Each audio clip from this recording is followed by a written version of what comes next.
Scott, you mentioned how Team Canada's management is kind of under a watchful eye after the way last year's tournament went, and they're going to be under a watchful eye from Sens fans because I cannot believe that Carter Yakimchuk was not even invited to camp. Ross and I already had visions of him running the top power play, and he doesn't even get the invite when Ottawa is hosting it. Can you please try to explain to us why that happened?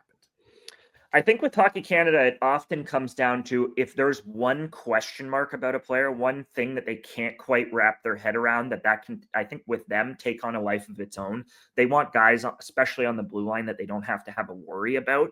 And I think both with Zane Perek and Carter Yakimchuk, with Yakimchuk, it was maybe the pace of play, the feet, the mobility was a little bit of a concern. I don't think it's a major one at this level, but it was enough of one that they were just a little bit hesitant after he was off to a good start, but not a great start in the WHL. Certainly they would have seen him play in camp for Ottawa, and he was impressive there and nearly made the team. So that's the case that Steve Staios made to me when I spoke with him sort of in advance of the cuts about what kind of role Yakimchuk could in theory play on the team.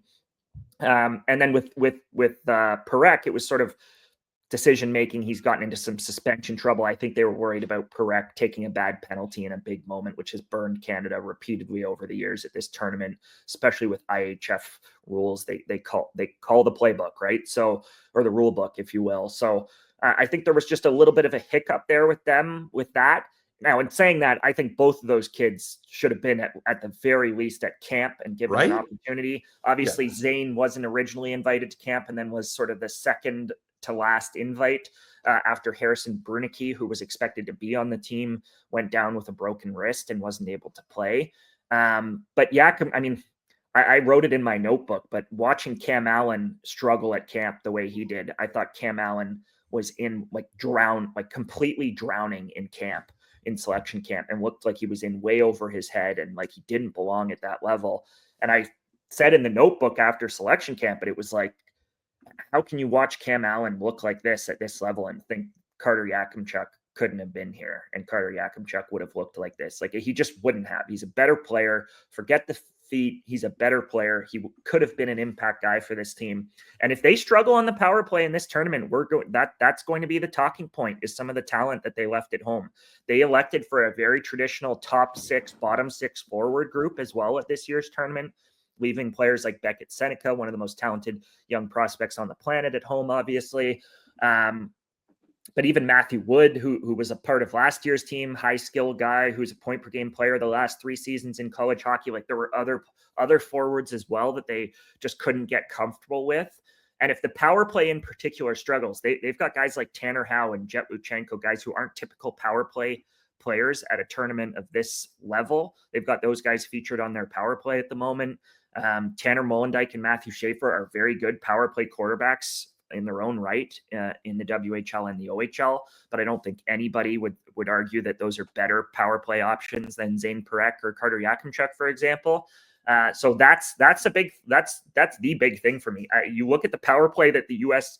is going to put out on the ice against Canada on New Year's Eve.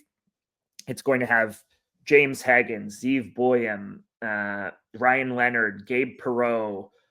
Second unit is going to have Trevor Connolly, Cole Iserman, like pure power play players. They made that a priority on their roster.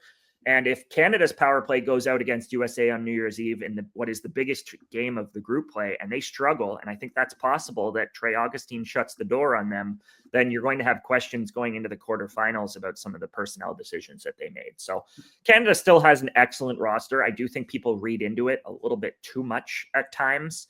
But you also look at Canada's blue line, not to give it too much ammunition to Sens fans, but you also look at Canada's blue line. They elected to bring 5 lefties and 3 righties as well. And I don't think they were super excited about Bo Wakey being one of those righties, for example. I knew that Andrew Gibson and Oliver Bonk were going to be on the team, but the third guy who sort of snuck his way onto the team was Bo Wakey. And I like Bo Wakey a lot as a player, excellent skater. I know Hockey Canada's high on him.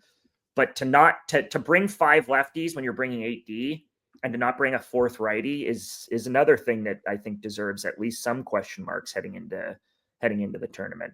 Well, Scott, I've already got Carter Yakimchuk power play highlights queued up, and every time Canada goes over on the power play, I will be posting one and just saying you miss me.